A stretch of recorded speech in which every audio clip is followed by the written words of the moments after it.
Why were the skies above this beautiful beach once filled with the heavy sounds of fighter aircraft? Why does the population of this small village increase dramatically in the summer? When did it change its name? Join me as we explore the beach and dunes of the most northerly point in Wales. The first lighthouse here was authorised by the Chester Lighthouse Act of 1776 and was built in 1776 due to the many shipwrecks in this area. In the early 1820s, after the lighthouse had fallen under the care and management of Trinity House, the top of the structure was replaced. Trinity House is still the official authority today for lighthouses throughout England, Wales, the Channel Islands and Gibraltar. Their full name is the Corporation of Trinity House of Deptford Strand. This lighthouse is no longer owned by Trinity House. In 1844, the lighthouse was decommissioned, but it still remains today. It was replaced by a new structure nearby, which now no longer exists. There had been allegations that the lighthouse stood too far inland and was replaced by a lightship moored at sea in 1883. Over the years, the sand dunes have been eroded severely. In the early 1930s, the dunes extended right to in front of the lighthouse. The building is said to be haunted, with many people reporting ghostly sightings of a figure wearing old-fashioned lighthouse keeper-style clothing standing in front of the glass dome.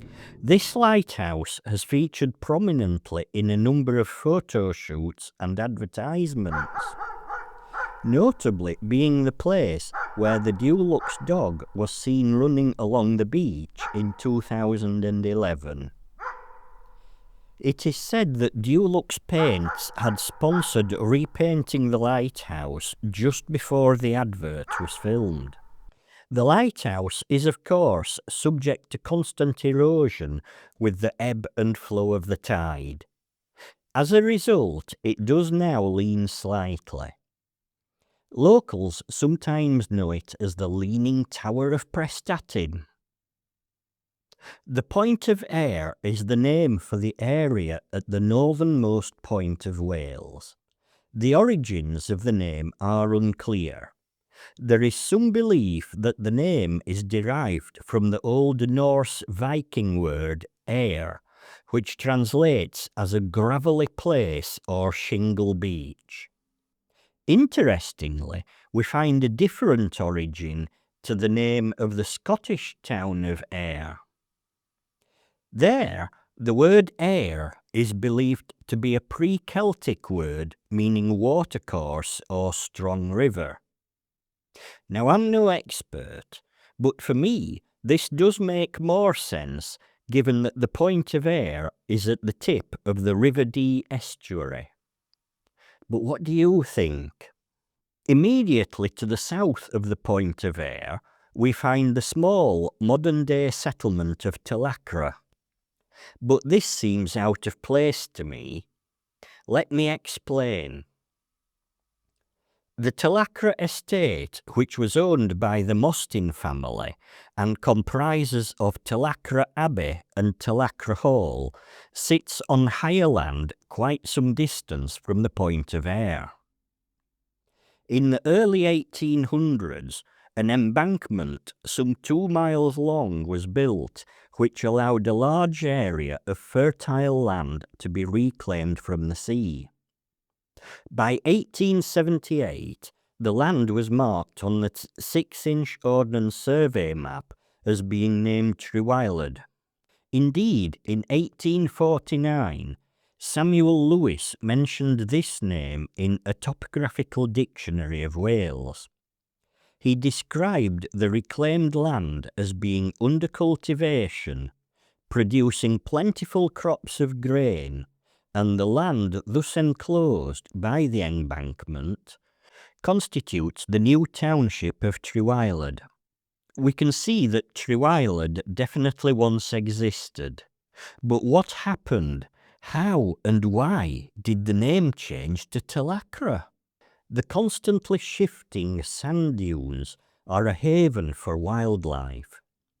They are a nominated site of special scientific interest, not least for these ponds which are understandably fenced off. These are the home of the rare and protected Natterjack toad. In fact, this is the only place in Wales where they can be found. Natterjack toads had been pushed out by increasing urbanisation, and by the 1950s they had disappeared altogether from Wales. These ponds were created in 1995. During subsequent years, spawn was relocated here from Ainsdale on the Sefton coast. The reintroduction of the Natterjack toads here is regarded as extremely successful. Today, Talacre is renowned as a holiday resort. The population of Talacre in 2011 was less than 400 permanent residents. However, there are numerous caravan sites which massively boost the population every summer. Although only small, the shopping area definitely has a holiday vibe about it.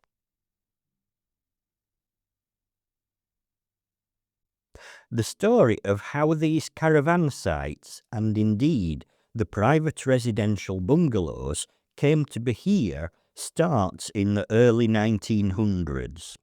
The area behind the dunes was known as the Warren. The wealthy Mostyn family had for many years used the area to breed rabbits, hence the name the Warren. After World War I, the Warren saw its first use for holiday accommodation. The buildings comprised of little more than old railway carriages, buses, caravans, and chalets.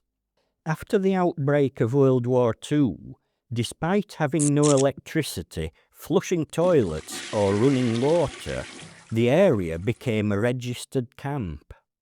Evacuees, primarily from the Liverpool and Manchester areas, came to Talacre to avoid the many bombing raids on Liverpool and Manchester. Many of the evacuees built their own simple timber huts to live in. As the years have passed, dozens of those huts have been replaced with the modern brick-built bungalows we see today, and the decrepit caravans, railway carriages, and double-deck buses have been replaced by modern caravan sites with all the amenities any holidaymaker could wish for. Although life was much safer here than in the big cities, it wasn't what you would call paradise. This pile of bricks and concrete is all that remains of a pillbox. Several of these were once here to protect the beach from possible invaders. But more alarmingly for the residents, red flags would routinely be hoisted beside the dunes and beach to warn when they were to be used extensively as a firing range. Spitfire pilots honed their air-to-air and air-to-ground target practice here, just yards from the camp filled with evacuees. The Lighthouse saw some service as a search tower to watch out for approaching enemy aircraft. Of course, the evacuees were penniless, often owning little more than the clothes they stood up in.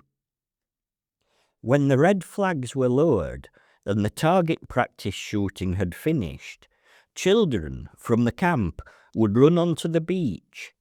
They would collect the spent brass ammunition casings, which they sold to scrapper men, to get money for mum. Even today, empty shell casings occasionally reappear as the tides shift the sands. Today, Talacre is a peaceful place to visit with its expansive golden sands, especially when the sun shines. If you would like to explore Talacre and the Point of Ayr for yourself, I have left some useful information about things like parking and how to get here on our website, haveagrandtour.co.uk. There is a link in the description below. It's now time for me to say thanks for watching, goodbye, Will Vour, and as always, have a grand tour!